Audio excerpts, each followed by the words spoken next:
What's going on, Nerd Army guys? It's time once again for another review. So today, guys, we're going to be reviewing the pilot episode of Legends of Tomorrow. So, guys, first of all, I got to say, this damn show I was so excited for. I could not wait to get into it. I love the Time Masters timelines and Rip Hunter and all these other amazing characters we're getting into. And I love seeing some of our ragtag villains joining up with the team of good guys. So let's first of all start it off with Rip Hunter. Definitely starts it off in the year 2166, where Vandal Savage is already rocking shit and already a crazy ass dictator, immortal dictator, in front of the Time Masters, asking for permission to go back and change the timeline.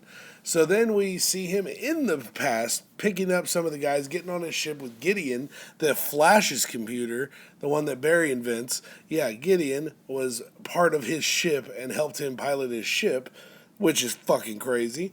So he goes back and to like present day for us and recruits 8 people. He recruits Adam, which is Ray Palmer, recruits Sarah Lance, who will become the White Canary, was the ex-Black Canary, recruits Jefferson Jackson and Martin Stein, who together make Firestorm.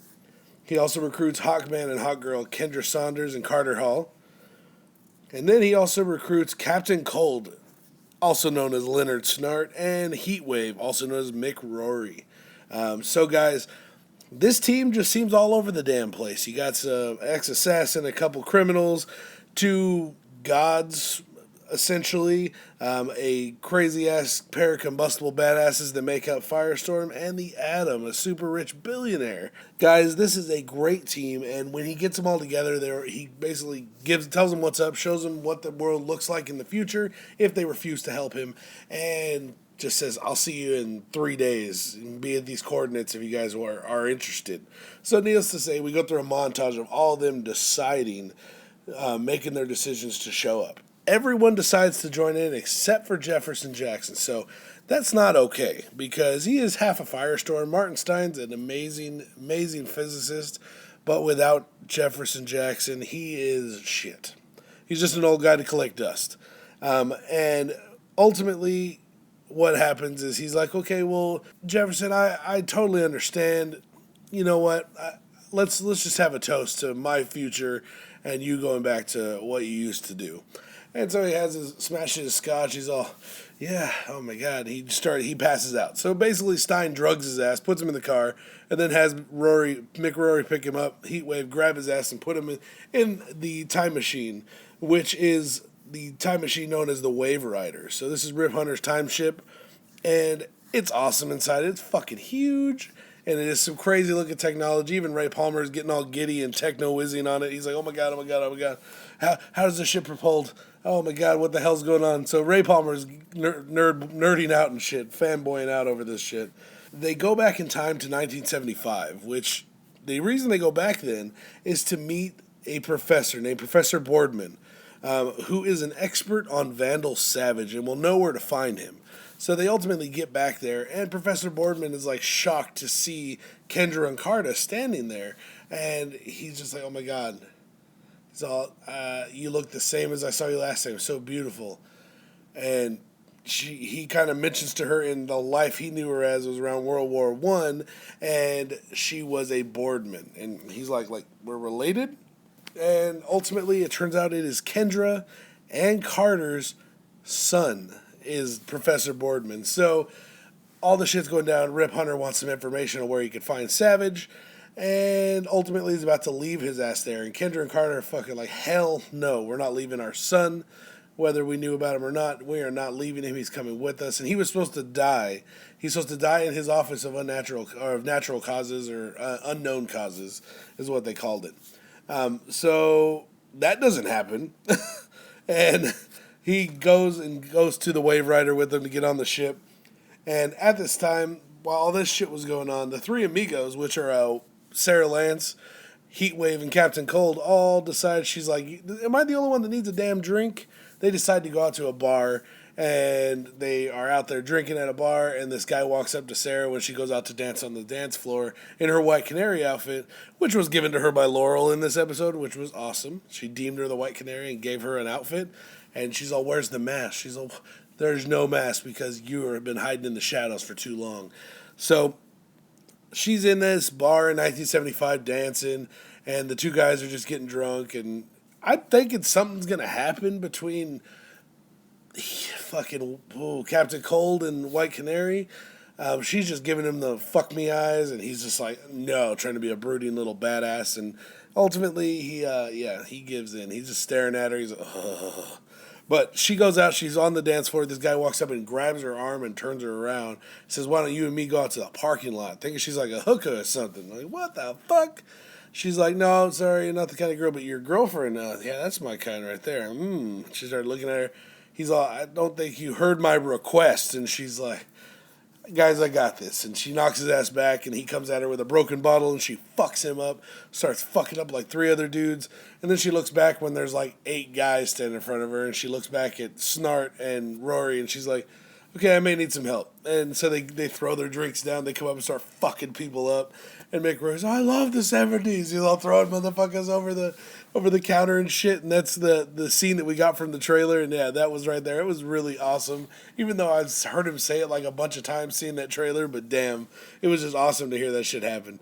And then after that, so they head back to the ship after they whooped that ass. And as they're getting back to the ship, at the same time as them pulling up to the ship, they were already the rest of the group was already under attack by a temporal bounty hunter named Kronos.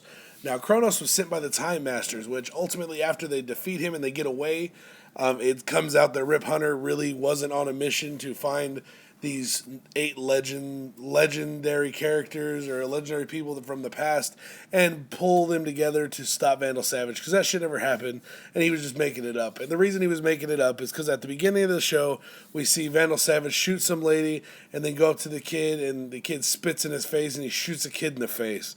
That is Rip Hunter's wife and child. We find that out near the end of the episode.